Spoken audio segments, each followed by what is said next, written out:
पर ध्यान देने वाली बात है, जिसे प्रोटेम स्पीकर नियुक्त किया जाना है वो होगा सदन का सबसे वरिष्ठ व्यक्ति, मतलब जो जितनी ज्यादा बार चुनाव जीता है।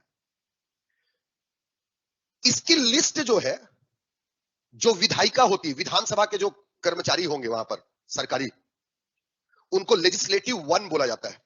विधानसभा में जो सरकारी कर्मचारी जो क्लरिकल काम करते हैं उसको लेजिस्लेटिव वन कहा जाता है। उस लेजिस्लेटिव वन यानी विधायिका प्रथम के द्वारा जैसे ही चुनाव हो जाता है और सरकार का गठन हो जाता है, उसके तुरंत बाद एक लिस्ट तैयार करता है। जो विधायिका होगी वो लिस्ट तैयार करेगी और उस लिस्ट में सबकी सीनियरिटी लिखी हुई रहती है। मैं प्रोसीजर आपको बता रहा हूं, फिर लिखते हैं अपन उसको। जैसे इस बार चुनाव हुआ विधानसभा का, तो आपने देखा होगा कि जैसे ही चुनाव हुआ और आपका शपथ ग्रहण हुआ, तो शपथ ग्रहण होने मतलब सरकार का गठन हो गया। उसके तुरंत बाद विधायिका ने एक लिस्ट जारी किया। उस लिस्ट में सबसे ऊपर थे बृजमोहन अग्रवाल जी, 8 बार विधायक रहे। लिस्ट में दूसरे नंबर पर थे डॉक्टर रमन सिंह जी, 7 बार के विधायक।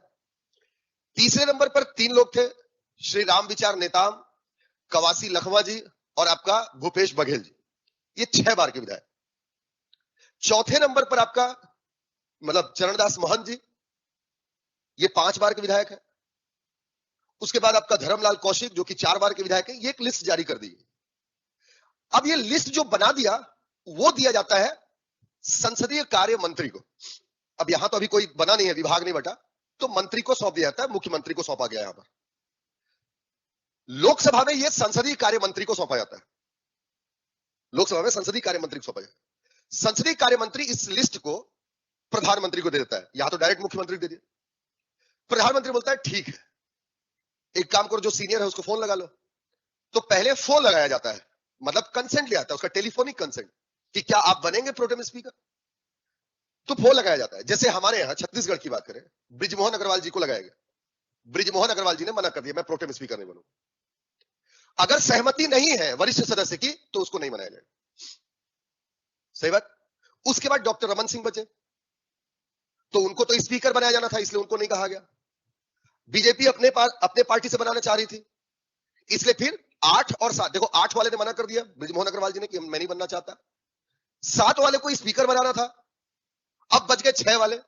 तो 6 में पहली बार अपॉर्चुनिटी थी कि राम विचार नेताम जी, कवासी लखमा जी और भूपेश बघेल जी, तीनों थे, तीनों में से किसी एक को ही बना सकते थे। ठीक। छत्तीसगढ़ राज्य के गठन के बाद से आज तक बीजेपी से कोई भी प्रोटेम स्पीकर नहीं बना है।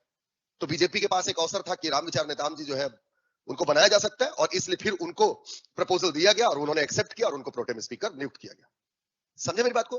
So this is the process. ऐसा नहीं है कि जो सीनियर है वो बाध्य है कि नहीं मेरे को बनना ही है, बनना पड़ेगा, ऐसा नहीं। वो मना भी कर सकता है। अगर वो मना कर दिया, आप दूसरे के पास जाए। सही बात, समझो मेरी बात को? तो इस वजह से छत्तीसगढ़ में कई बच्चों ने मुझसे प्रश्न भी पूछा था कि सर बृजमोहन अग्रवाल जी को बनना था, वो तो 8 बार के विधायक थे, नहीं बने क्योंकि वो नहीं बनना चाहे, है ना, इसलिए वो नहीं बने।